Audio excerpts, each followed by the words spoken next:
4 years ago, I started training in the brutal and calculating art of Brazilian Jiu-Jitsu. At the time, I was newly freelance, kind of actually like I am right now, and desperate for a sense of physical expression. So, for those unfamiliar or uninitiated in Brazilian Jiu-Jitsu, it is a contact grappling sport. You win by submitting your opponents or by getting more advantage than them in a fight. I don't think there's any existing footage of Jiu-Jitsu that's animated, because it's like the hardest thing I can imagine to animate, so I'm just gonna talk about it for the most part, and then maybe we'll play some clips of like, yeah, okay, here's a clip of an actual fight. Yeah, so I'll give you a little bit of a history lesson. Brazilian Jiu-Jitsu started off in Japan, actually.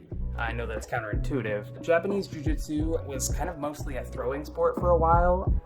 The main story of this sport centers around the Gracie family. They were some of the early pupils of Mitsuyo Maeda, who was this absolute badass of a guy who fought hundreds of fights and was undefeated. He had this insane ground game, so he started teaching these Gracies, these Brazilian guys, Carlos and Elio Gracie. And they were like sort of the pilot program for Jiu-Jitsu itself, but then went on to become the masters of it. Carlos and Elio both went on to have really big families, and then they had a bunch of kids, and most of these kids have names with R, but in Brazil that's going to be pronounced H because of Portuguese, so that's where you get names like Horion and Henzo. The whole sport is just filled with interesting stories and interesting people. The Gracies would go on to eventually start the UFC. There are countless BJJ documentaries on YouTube, so if you really want to go down the rabbit hole, there's a large rabbit hole. What's crazy about Jiu-Jitsu is that there's so much repeatability to it. You practice training in positions that you really will find yourself in.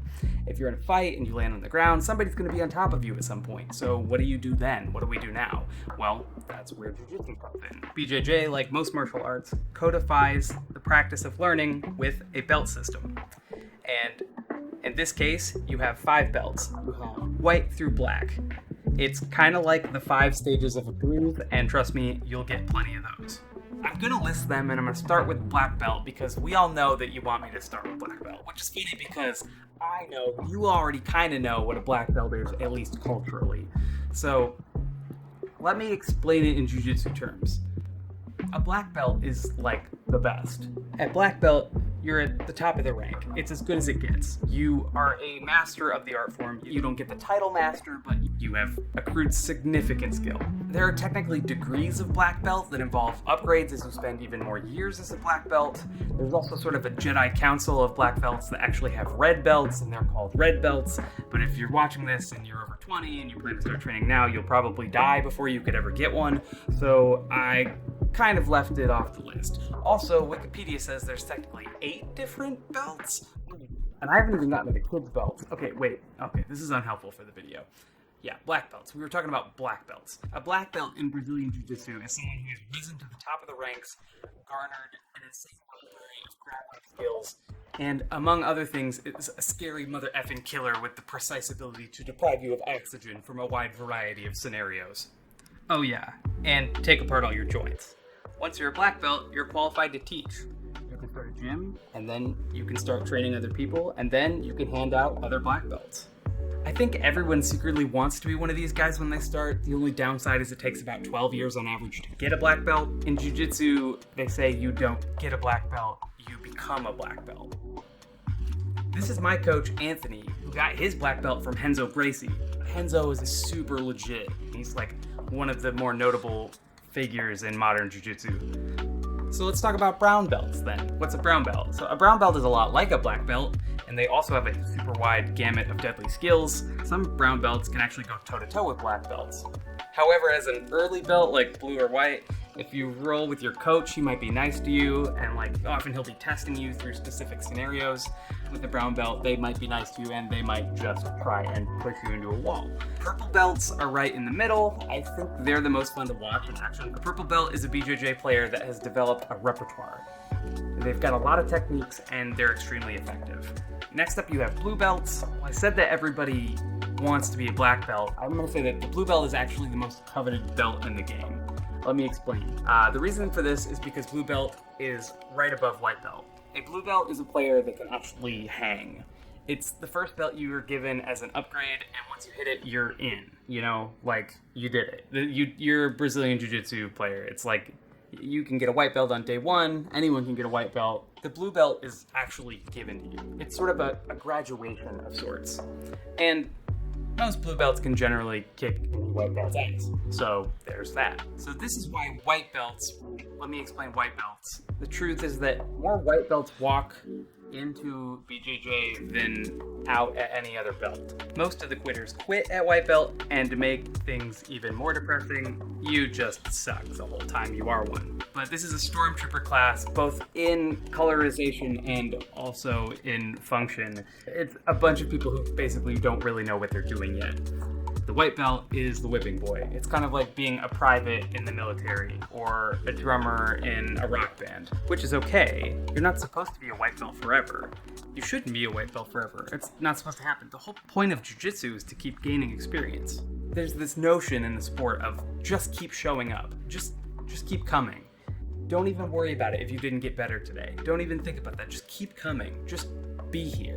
The belts will come in time, and you're often told you shouldn't even be thinking about the belts in the first place. You try your best not to, but as a white belt, I think most people are thinking about it. Everybody's different, but it should take you between 2 and 3 years to go from white belt to blue belt. Maybe 6 months if you go super hard and your coach is just happy to promote you. I got my white belt 4 years ago, and the problem is I still have it. Let me tell you what happened. I started training in jiu-jitsu in North Carolina during a rough time in my life. I just quit a job that I had to quit for my mental health and for the amount of abuse that I experienced there. I moved into a friend's attic and I started freelancing basically just to try and put together an income. Jiu-jitsu came along and I didn't even know how much I needed it. I've lived most of my life as a brain in a jar. I didn't have any physical component to my life basically up until this point. So when I started training BJJ, it was like being introduced to my body for the first time. It was like the first time I felt like I could finally stand up for myself in life. And emotionally, it was just what I needed. I ended up moving to New York 6 months later, and I had to leave my gym. I liked that gym, but New York was even better. In New York, I could train at some of the best gyms in the world, and I did. I tried a really high-profile gym that belonged to Marcello Garcia. Marcello Garcia is one of the best jiu-jitsu fighters that, ever existed. They also had really big classes at Marcello's, and I realized I kind of needed some friends who do this too. I found a great gym in Brooklyn and got back into my regular routine. I started going to it heavier and heavier, spending more time at the gym, and eventually I was ready to start competing. I was like, let's do competition. There's big competitions here, and then in New York, prove your mettle, right? Trained with a bunch of people, and I had worked my way up to it, and it was at this big college in Manhattan, and I was like, okay, let's do this. And I signed up for 8 different fights, both in the gi, meaning the outfit you see me wearing now, and then also no gi, which is, let's be honest, it's mostly spandex. And I lost every single match. This wasn't such a blow because, not everyone wins their first competition, and this is normal and this is fine. Just keep showing up, right? But what happened after that is actually what really cut me down. I ended up getting a staph infection during the competition, and I didn't realize it until way too late, and I didn't understand staph infections either. This is not a video about staph infections, but if you know anything about them, you know that they're really serious, and they can stick around for months. I got it all over my face, I got it on my leg. I have photos of all this, but they're really disgusting. This is too graphic to show, so here's a photo of craters of the moon. It's analogous. Don't be grossed out by that either. Look at it. It's the moon. It's beautiful. Recontextualize. Anyways, I ended up in the hospital for a lesion on my leg, and this was the week before I got engaged. So this was pretty bad. I ended up being off the mats for about 6 months, and in the end, when I got back, I just felt paranoid it was going to happen all over again. So I started getting really good at hygiene. I was showering, I was doing everything you were supposed to do. I bought the special Amazon wipes that have tea tree oil in them. That's supposed to help somehow. It's good to be back with all my friends and be able to keep going. And then in January of 2020, it happened again. I had a small lesion on my hand after class one day, and I went to my dermatologist, and the next one wasn't nearly as bad. But whenever you have staph, you can't train because not only do you risk infecting your partners, but also you risk yourself because there's bacteria all over the mat. I want to be clear here. The gym I went to took cleaning really seriously. Jiu-jitsu people know that this is always a risk, and they actually make sure that things end up being clean. While there's always sweaty mats, this is nothing on my gym. I have had eczema since I was a little kid. Here, have a close-up. I guess it doesn't really... Basically, my body is not as good at blocking bacteria through the skin as other people. The summer I moved to NYC, I got strep throat, and this year I had a small infection on my butt just for going to a friend's regular ordinary fitness gym. It's so hard to put this into words, but I haven't even released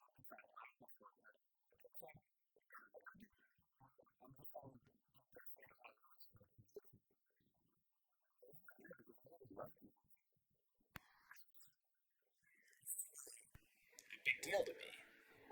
This was a really helpful thing in my life. But if you can't train without getting infected, and if you're infected, other people get infected, how do you progress in a sport that's all about just keep showing up when you can't even show up? Even before I knew I had to stop training, I felt like I was cursed. I felt like I was just gonna be a white belt forever. I told my coach, if I get hit by a train, can I have my blue belt posthumously? And he said yes. And I couldn't find any trains to get hit by. I'm just kidding. It's New York City. You can always get hit by a train. Actually, that's really dark. I'm kidding twice, and both of the jokes are bad. I felt like I was gonna be a white belt forever. And I mean, that wasn't supposed to come true. That wasn't supposed to happen. So it kind of feels like a curse, right? I'm actually stuck here at white belt, kind of until I can figure out how to deal with my skin. I don't know if that's ever really going to work out the way I hope. I have no doubt that I had the steam to keep going and make blue belt. Despite all of the work, I'm a very determined person. It's just that none of this matters when you literally can't train. Life doesn't really hand out belts. I have a lot of other skills. There's a lot of things that I've been learning and continuing to get pretty good at. I wish someone would just come up and be like, congrats, you've earned your editing purple belt, or here's your cinematography brown belt. It's cool to be able to be in a situation where you know where you stand. Even if you're a beginner, the advice is right. You're gonna get better no matter what. If you just keep showing up, whatever you're doing in life, you'll get better. And as long as you keep an open mind, you get feedback from other people, and you just keep trying to improve, you'll get better. I thought this would be interesting to compare with this whole VTube virtual avatar thing that we've been doing here on YouTube. Most of us are completely new at this. I think it's fair to say that it's kind of a new field, and most people here are white belts. With the exception of being Corey and the technician, I'll gladly upgrade them to blue or purple. I feel like that's actually their color schemes. It's kind of a great time to get started because a lot of the comparison that happens, when you start something and you're like, wow, everyone's better than me, you'll be like, am I ever gonna be this good? Am I ever gonna get my brown belt? Am I ever gonna get my black belt? Is this still worth doing? We are all about to find out how far this thing can go. I'm interested in being a virtual person. I'm interested in anywhere this thing could take me, but no one's been doing this very long. And if it takes 3 years to get your blue belt, none of us have it yet. I'll take this to one other place. Something interesting happened this year and last year, but they're kind of the same year, right? I realized that I was starting to accrue more white belts in more subjects. During the pandemic, I started learning Unreal Engine for one thing. It's the software that makes all of this possible. I also started playing chess. I started 3D printing, and I've been getting back into skateboarding, which I hadn't really done for tricks before. I had skated a little bit, but I had never taken the time to try and learn any tricks or anything. I'm not good at most of these things to any fine degree yet. I'm competent in some of them. And if there's no professor to hand me a belt in one of these disciplines, I figure that documenting them might help me have a look back. Here's a little video I want to show you. Basically, I go skateboarding every work day, and that gives me some exercise, in the same way that jiu-jitsu did. This is just me working on my ollie. And if you don't know the ollie, it's the ultimate white belt skating trick. So I'll leave this here, And here's to white belts, knowing that you just have to keep going.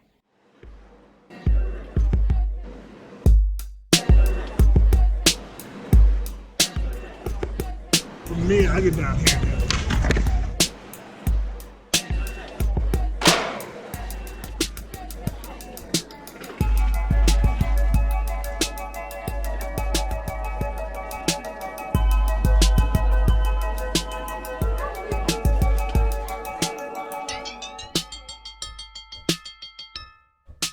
Started at the bottom, now he's there.